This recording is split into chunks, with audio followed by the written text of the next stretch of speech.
अस्सलाम वालेकुम वरहमतुल्लाहि वबरकातुहू।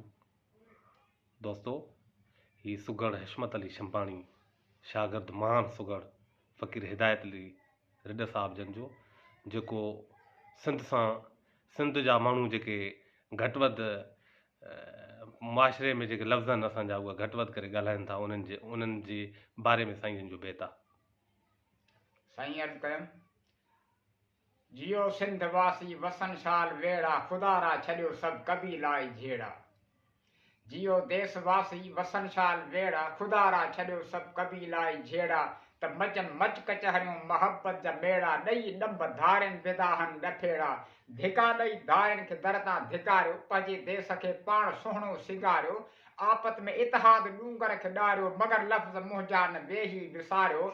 अव्हां खां कॾहिं जे न इनकार थींदो, त आकाए मौला मददगार थींदो, ऐं छोलनि मां ॿेड़ो कॾहिं पार थींदो। अर्ज़ कयमि त वतन पंहिंजी धरतीअ खे आबाद करियो, थी बेदार दुश्मन खे बर्बाद करियो। सुलछणा मुंहिंजी दिलि सदा शाद करियो, मिली पाण में ईद मीलाद करियो। जिए सिंध धरती, जिए सिंधी ॿोली, फिरदोस जन्नत अंबड़ जी झोली। भिटाई कलंदर सचल जी घड़ोली, ज़िंद हरीत रस्म ऐं हिंदुनि जी होली।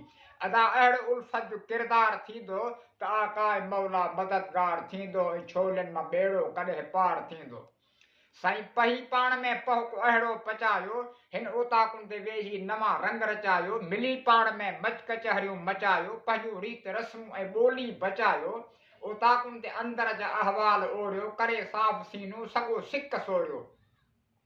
वीचारू न वेतर मुंहिंजो जीउ झोरियो, अदा हिक ॿिए जे मथां जान घोरियो। ख़तम हिक ॿिए सां जे तकरार थींदो, त आकाए मौला मददगार थींदो, ऐं छोलनि मां ॿेड़ो कॾहिं पार थींदो। आहीं जे तूं सिंधी सॾाहीं, इहे धारिया लफ़्ज़ ग़लतियूं करे थो गॾाहीं। थो मिलावट करे पाण पंहिंजो पढ़ाईं, थो नटाए खिली जान पंहिंजी छॾाईं। तूं हर ॿोलीअ जो ॼाणू जुड़ी जवान थी वञ, सदा उर्दू पारसी जो सरवान थी वञ। ज़िबा चीनी इंग्लिश जो सुल्तान थी वञ, पढ़ी इल्म कारी जो क़ुरान थी वञ। लेकिन गॾायो न गुफ़्ते खे दागदार थींदो, आकाए मौला मददगार थींदो, ऐं छोलनि मां ॿेड़ो कॾहिं पार थींदो।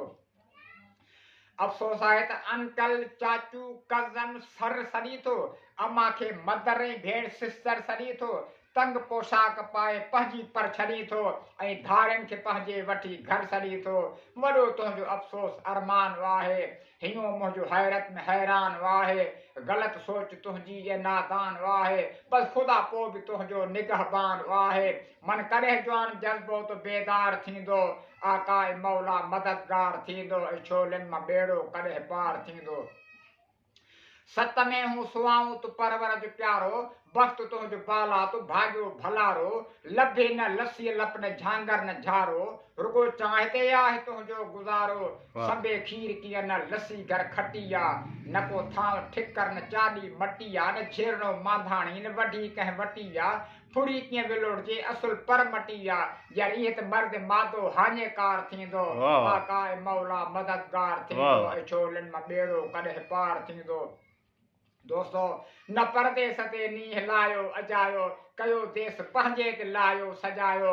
न चाचे ऐं मामे संदी दिलि रंजायो, पंहिंजी लॼ सादी कोड़े में कजायो।